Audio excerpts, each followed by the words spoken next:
Talo for Tuvalu, tugungo koloima, kava tuneus tama video, mo lua nono ke mawhai whakalausa te lua mainanga I te topic tēnei e ngoa ki te cross contamination. Tau mawhai ngā aku mai konei, mo ko lua te atu whenua whakalongolongo e show atu nei au ne, a te mea tēnei e ngoa ki te cross contamination, ke maaina tātou katoa I te uinga, the cross contamination.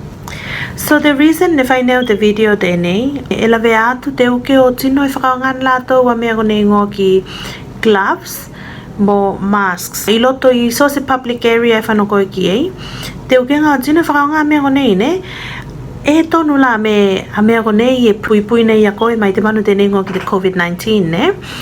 Ako te mea tāua te la e mawhawhau wau ke whai te savanga video pēnei. Kei lo ne tino, kai iai whakaonga nei a mea konei gloves mo mask, kai ne a whoki a wala tonu, ko la e mawhai whakaonga lātou o the right way ne o whakaonga mea konei.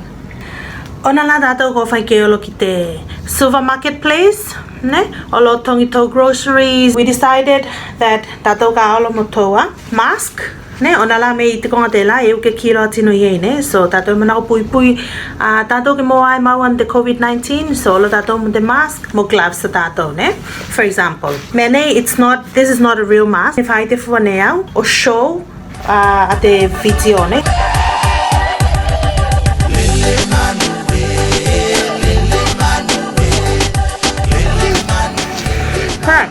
So, tato go toka. We're going to the marketplace. Ola tato and then laven tato veggies. Maybe it's a swatino ba me aya ko te mafatuanga loy te na lima, yo me has been coughing, tale te na lima fanatu aya. Puke ki te apolo yo potele ni sine. See? So fatu tato patele ki ei, remember, ko isilane germs iloto. So tukun tato iloto itowa. Ito henny bag or whatever. Tukun tato iloto. Yeah, konon la tawo giloto I tapes. Tala ta mea tapeki. Baki si giloto. Oh yeah, they need the sene 1, 2. Yeah, okay. Masawa.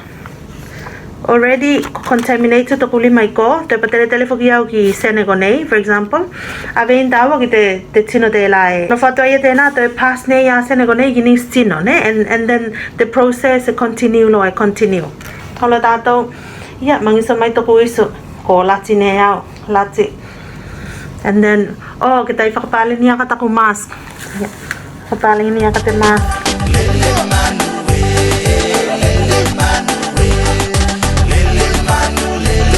Yeah, to tong na yakan to meleni, tado fia kai meleni. Yeah, to patele atu ko kita meleni de na. To spread fo gine ko ya te ate a germs ko la ya ko patele ko kita meleni, falu kilo te tau pegi. Tapale au sene. Ave ki te tino de la e tongine ko mai e te meleni ko te ave tino de na sa tino, so e pass lo ne de na ko te cross contamination. Ia tagi mai e telefoni ko ila te ne e call mai ne pela, for example, ia meni ko te kau fale ia ansaka te meni hello ia okay, so fai pati go ia to e pokai swali ma avec swa feito io fai pati ko o tilo ko tama te tau phone falu ki loto I tau peki ia mi faulu mai tua tau tanga ko fana ko te fana ia ko tila o mea decide ko fana ki te fale ne ia fakatu tau taxi fana ko ki loto I tau taxi ia ona la ia ko pam ko feel safe ko se ai ne tino bela e ma fai o avatu te virus ki a ko tapale la ne ko ia me ia mask famole mole e ave kiloto I te pin se pei vale lua mask famole mole gloves kiloto I te pin konei la me ko tupu la vene ko lua a kongola I toku cheek konei ko kongola ne patele ki ta ko phone la vene ko lua ta ko phone palele lo I manu ne, so this could be COVID-19 manu konei e mafai o pokotia ko pene. So instead of you feel safe, you're going to wear gloves, going to wear mask, but still ka fai se nga whakalei ne ko ya mea konei, this is the result ne a manu piki vale valoi lunga tau mask mo tau glove au sene gola ne pass on ne koe tau apolo tau mobile. So Tēnei the message e tau mawhai au o get across ki lunga I koulua tin Tuvalu. Nono ki ako. So cheeks, ne rub nail toko mata. So already I've got germs all over my face. Ia te la rotin la veno koulua tama video te nane whai atu. Kai te whikau tāua manako ke get across ki a koulua.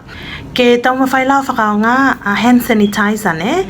Alcohol based hand sanitizers ne. Me kona mea e mawhai o tan lato wa manos. So very important ke whanawhana logo mdau hand sanitizer.